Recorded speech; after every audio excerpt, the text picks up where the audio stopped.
साथियों, protection of women from domestic violence कानून के तहत अगर आप धारा 12 को देखेंगे तो उसमें ये स्पष्ट किया गया कि before passing the final order the magistrate is required to consider domestic incident report. कई केसों में तो ये उपलब्ध होती नहीं है।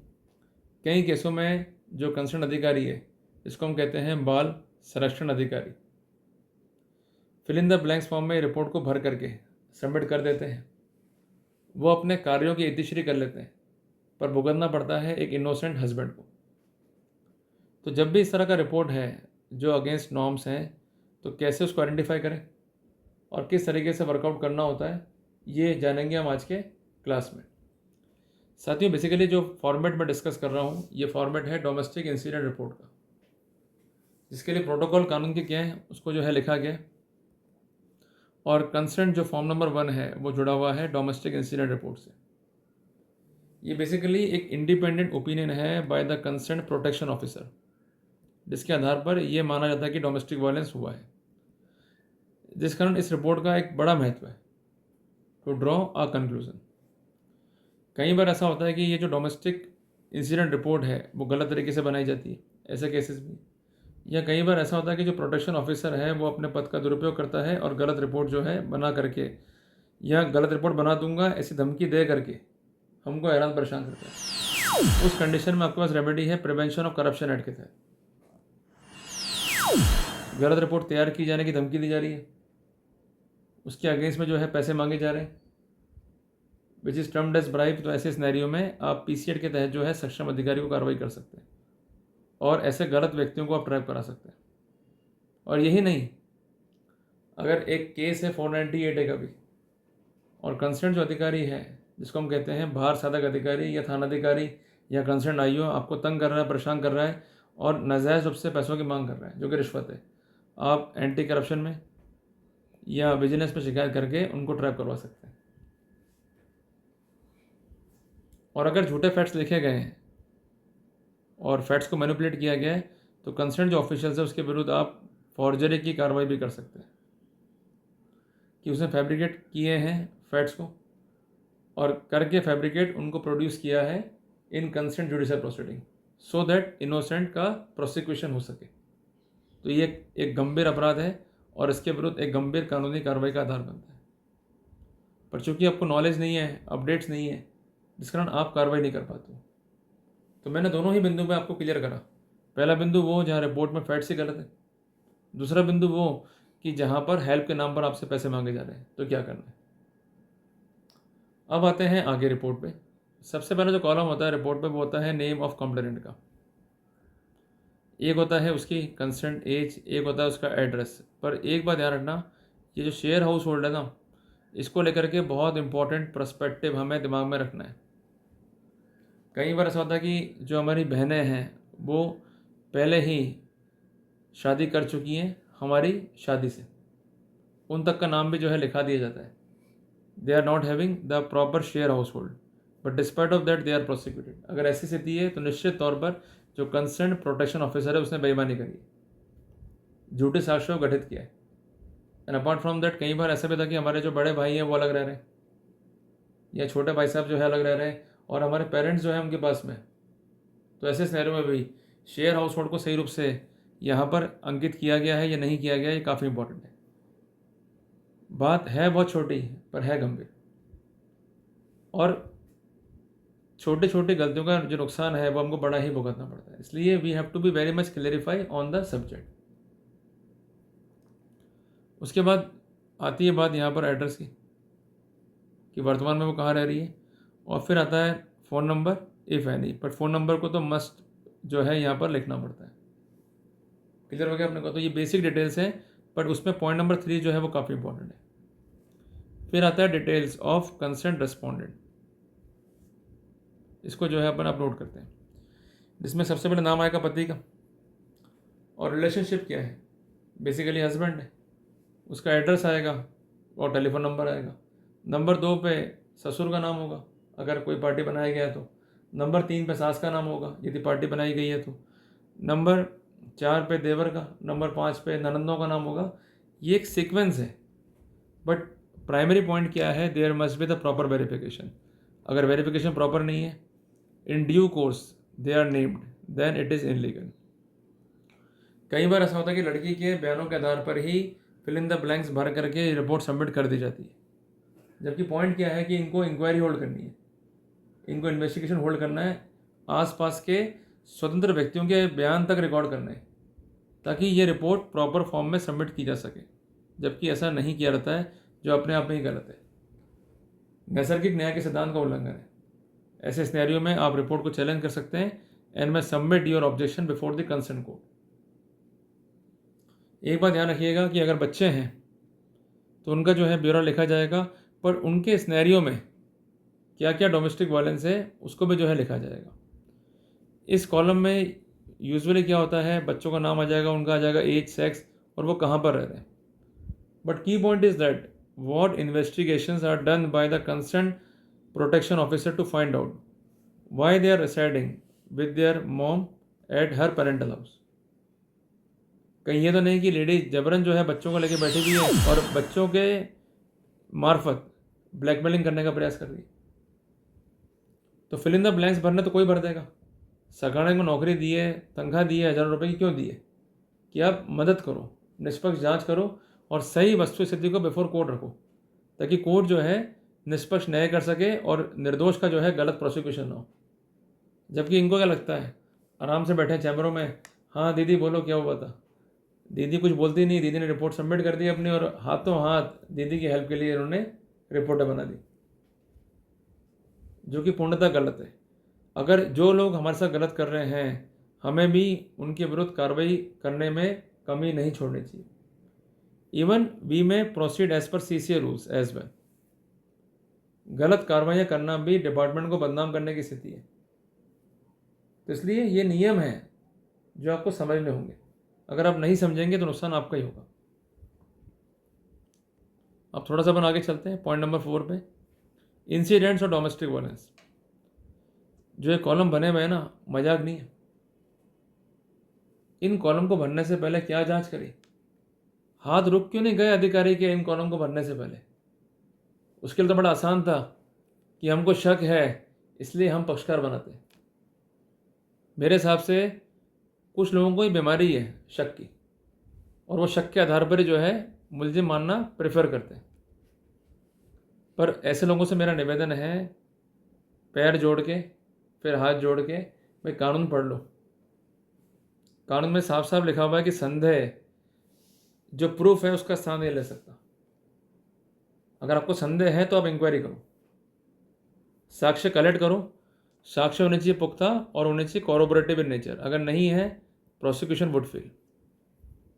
पर होता क्या है, दीदी आ गई, हाँ दीदी क्या हुआ तुम्हारे साथ? अरे हमारे साथ मारपीट हुआ है। अच्छा, हम रिपोर्ट तैयार करते हैं, अभी भेजते हैं, अभी इनका होगा प्रोसिक्यूशन।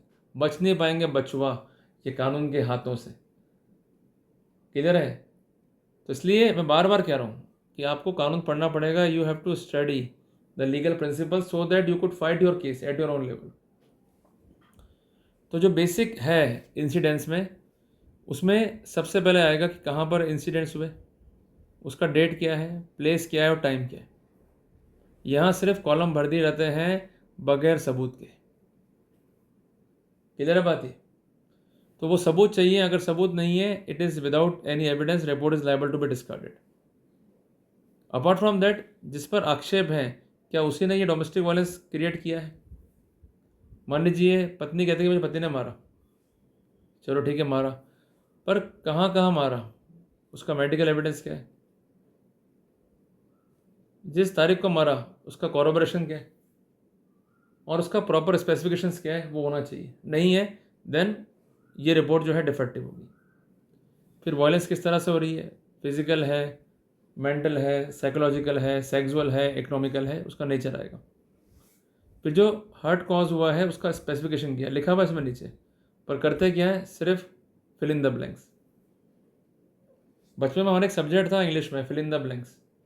लगता है कि ये अधिकारी ज़्यादा ही प्रभावित हो गए हैं उस सब्जेक्ट से, इसलिए ये रिपोर्टर भी करते हैं fill in the blanks form में, कि पूछ लो पड़ोसी से, अरे बता बता इसमें क्या भरूँ, बता जल्दी बता इसमें क्या भरूँ। वही हाल यहाँ हो गया, अरे दीदी बताओ क्या हुआ, अरे चोट हुई है, चोट लग गई, ये लो जी भर दिया। अरे पूछो भाई चोट कहाँ लगी, चोट दिल पे लगी या कहीं और लगी, वो तो पूछो दीदी से, वो तो पूछते ही नहीं, बस चोट लगी लिख दिया चोट लगी। क्यों? तो इसलिए बार बार मैं कह रहा हूँ, स्पेसिफिक कर रहा हूँ कि वो लोग गलतियाँ कर रहे हैं तो हम लोग गलतियाँ ना करें। क्लियर है बात ये? अब सबसे इंपॉर्टेंट बात है सेक्सुअल वायलेंस। अब मज़े की बात देखो, एक तरफ तो कानून में स्थिति स्पष्ट है कि राइट नाउ मैरिटल रेप जो है अभी ऑफेंस नहीं है। अगर आप रेप कानून को पढ़ो तो एक पति अपनी पत्नी के साथ इंटरकोर्स कर सकता है, पर अगर पत्नी की उम्र 18 वर्ष से ऊपर है then it would not be an offence of rape. Clear है बात ये? तो इसका मतलब सेक्सुअल इंटरकोर्स परमिसेबल है। दूसरी बात, सुप्रीम कोर्ट ने कहा है कि भाई सेक्स जो है मैरिटल लाइफ का आधार है। अब समझ में नहीं आता कि ये फोर्स सेक्सुअल इंटरकोर्स होता क्या है, ये कैसे नापोगे? क्लियर है बात ये? जिसके कॉन्टेक्स्ट में मेडिकल एविडेंस क्या है, समझ में ये नहीं आता है। सबसे इंपॉर्टेंट बात, unnatural sex is not an offence right now. और जो ये कॉलम दिए हुए हैं ना, इन कॉलम के प्रमाणीकरण में क्या क्या साक्ष्य रिकॉर्ड पे होनी चाहिए, ऐसा कोई भी प्रयत्न जो है कंसर्न संरक्षण अधिकारी करता ही नहीं है। और ये कॉलम बेसिकली इम्प्रैक्टिकल है।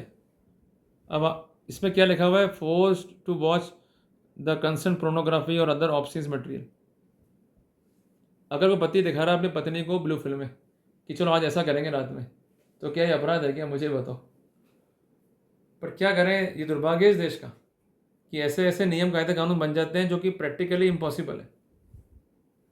अब वाइफ कहते कि साहब मुझे दिखाई रात में ब्लू फिल्म में, क्लियर है, आप तो मरे गए, घरेलू हिंसा कर दिया आपने तो इसलिए कानून बनाने वालों को भी देखना चाहिए कि प्रैक्टिकल वे में चीज़ें चलने वाली है या नहीं। जब सेक्सुअल इंटरकोर्स होता है तो सब कुछ खुल के होता है। क्लियर है बात ये? तो इसलिए बहुत इंपॉर्टेंट बात यह है कि we have to see all this facts effectively. फिर रिपोर्ट करने में देरी कितनी हुई? जब रिपोर्ट किया तो क्या साक्ष्य दी? और ये फैक्ट कैसे प्रूव होगा कि क्या मैंने वास्तव में उसको ऑप्शन दिखाया या नहीं दिखाया? भाई कल को तो ये गाड़ी बना देंगे हम भी कि साहब हमको भी दिखाया ऑप्शन, पर चूंकि जो है कानून नहीं है इसलिए हम कुछ कर नहीं पाते। उनके पास कानून है, जो मर्जी है लिख दिया। करना क्या, कॉलम तो भरना है हाँ या ना, या लिख देंगे वो हाँ दिखाया, बस मर गया अब तो। क्लियर है बात ये? इसलिए कुछ भी दिखाने से पहले पत्नी को कंसेंट जरूर ले लो। क्लियर है?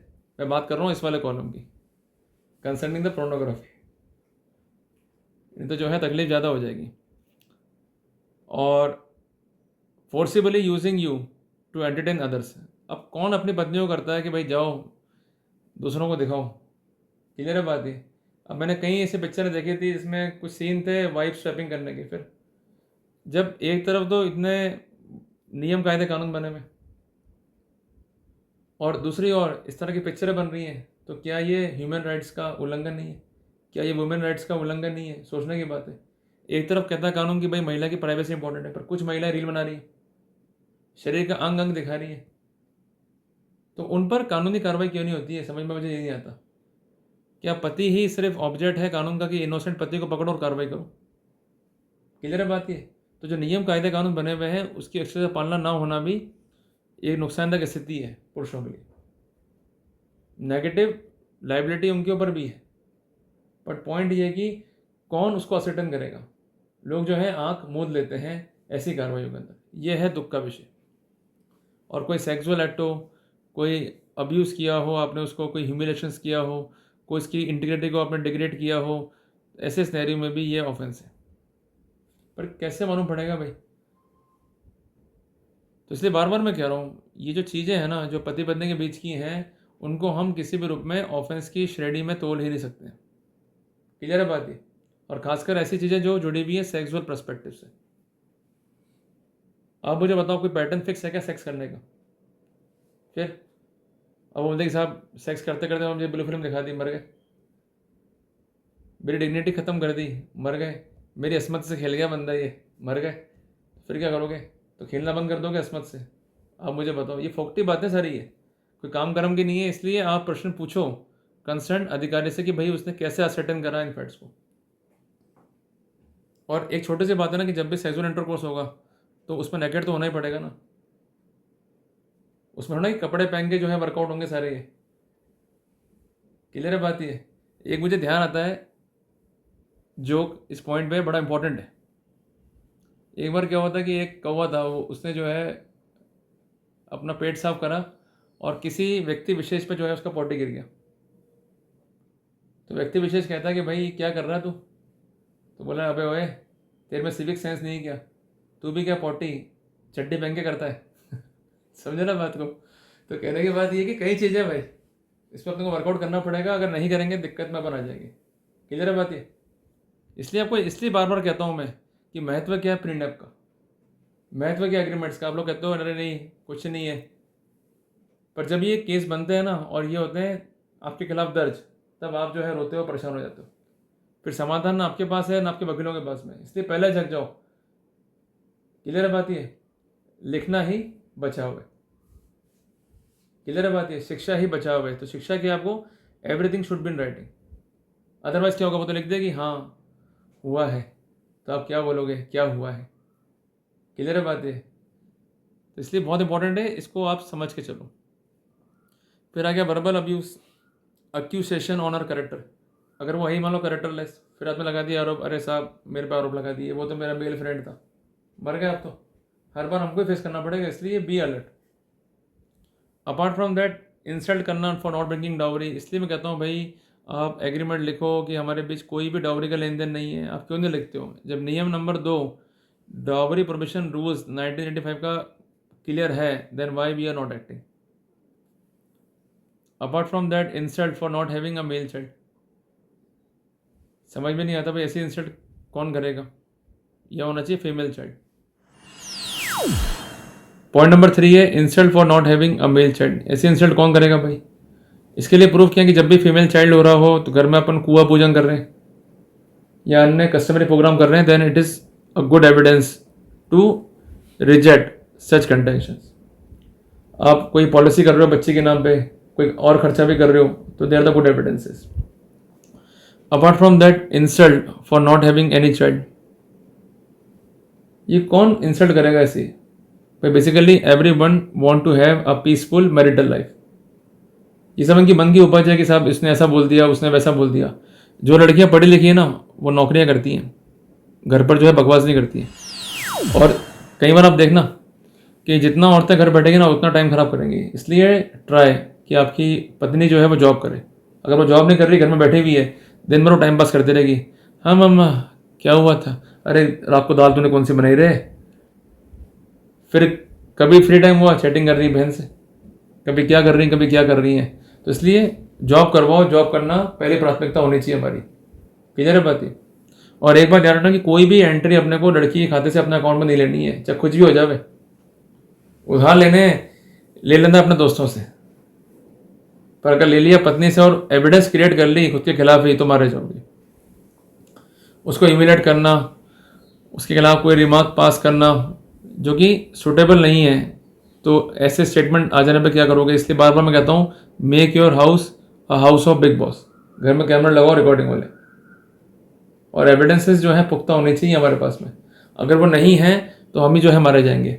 अपार्ट फ्रॉम दैट, एक बनाओ फैमिली ग्रुप, उसको भी ऐड करो, खुद भी ऐड हो जाओ, अपने घर वालों को ऐड करो, उसके घर वालों को ऐड करो, और ये लिखते रहो भाई कि मैं अपनी पत्नी को जो है बहुत अच्छा रखता हूँ, मैंने उसको आज ये लेके दिया, मैंने वो लेके दिया। अब वो लिखे उसमें कि ये मारता पीटता है।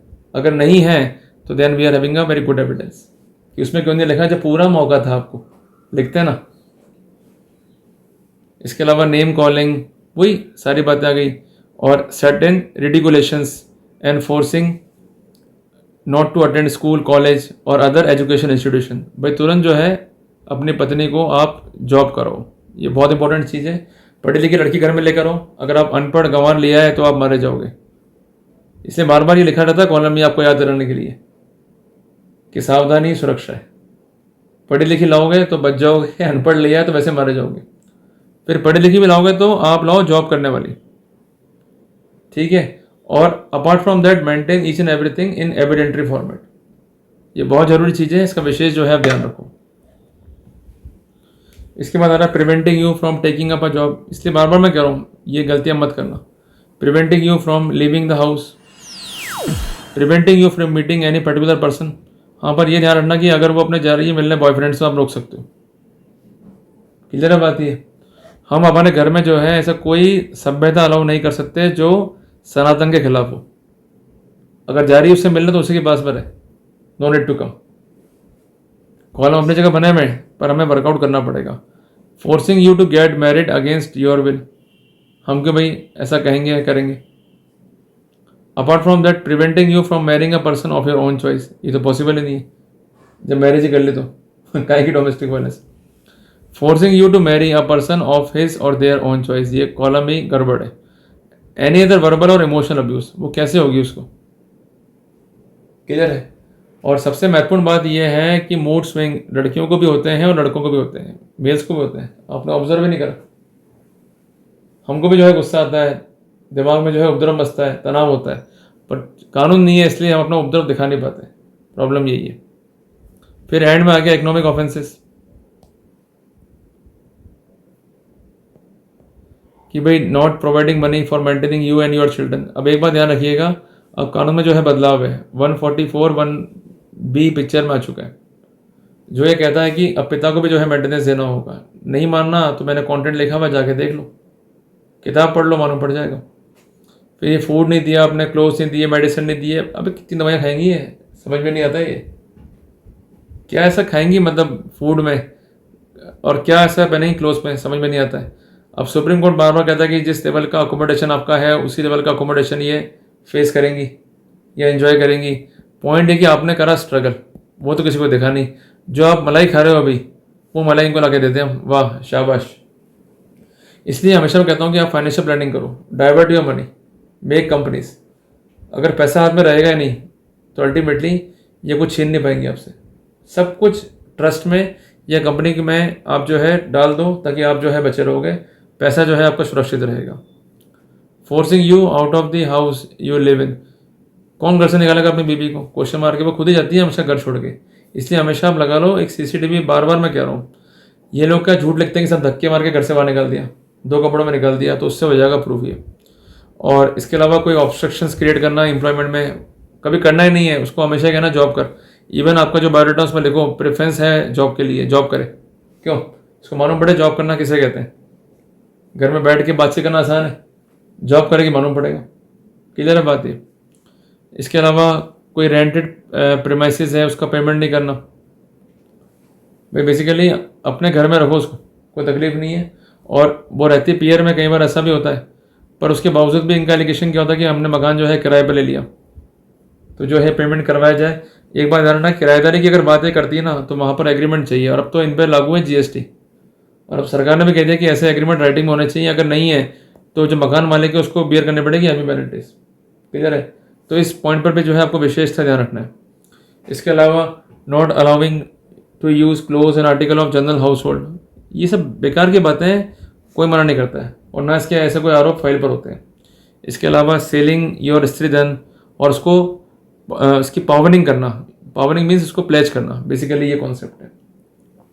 और other valuable article without informing you, clear है बात है। तो मैं एक बात स्पष्ट करना चाहता हूँ कि जो भी लड़की का स्त्री धन है वो उसके लॉकर में रखवा दो, लॉकर पहले दिन खोल दो, और ये खोलो किसी अच्छे बैंक में।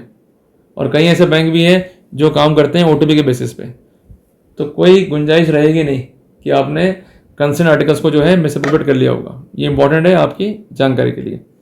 फिर फोर्सफुली टेकर हर सैलरी और इनकम, मैं बार बार कह रहा हूँ कोई भी एंट्री खातों में मत लेना।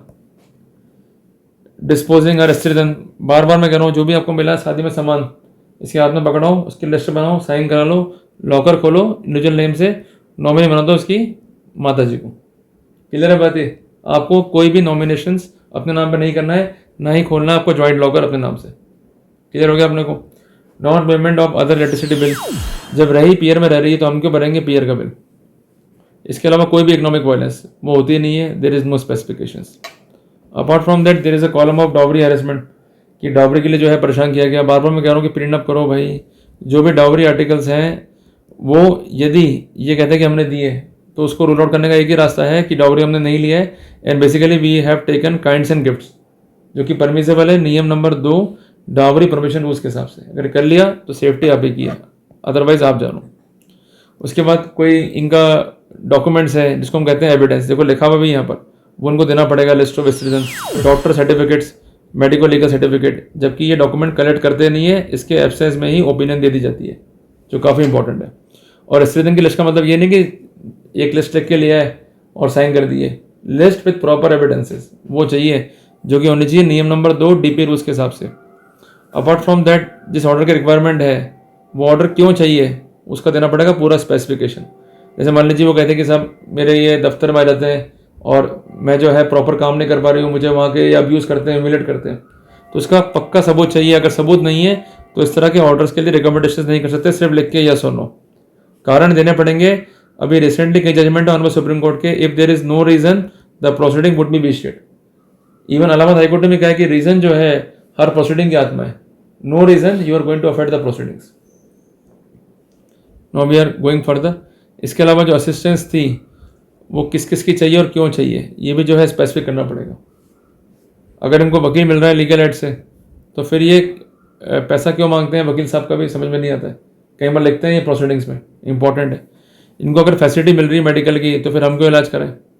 इनको अगर होम मिल गया है, शेल्टर होम से कहते हैं, तो फिर हम क्यों जो है घर देवें इनको। क्लियर बात है। तो ये सारी बातें देखनी पड़ेंगी आपको कि whether this columns are filled और not, if filled whether it is a basic formality और a sincere approach of the official to collect evidence while filling all this columns. अगर वो ढंग से प्रोटोकॉल फॉलो नहीं कर रहे हैं, प्रोसेस का मिसयूज कर रहे हैं, then we could get the benefit. अगर कोई इन्फॉर्मेशन है तो उसमें ये प्रोवाइड करना पड़ेगा कि भाई कोई अगर ऑफेंस है आईपीसी के तहत, तो ऐसे सिनेरियो में ये राइट बताना पड़ेगा कंसर्न पर्सन को कि भाई she is having the right to lodge the FIR. अगर प्रोसीड नहीं करना उसको, तो इस बारे में एक उल्लेख जो है करना पड़ेगा, और उसका विशेष कारण क्या है नॉट टू प्रोसीड का, वो भी जो है उल्लेखित करना पड़ेगा। अगर इस तरह की स्थितियां उल्लेखित नहीं की जा रही हैं और प्रोसीडिंग्स को जनरल वे में किया जा रहा है, तो प्रोसीडिंग अपने आप में ही गलत है और रॉन्ग है। उसके बाद उसको साइन करेगा अधिकारी, उस पर उसका नेम होगा, प्रॉपर एड्रेस होगा और सील होगी।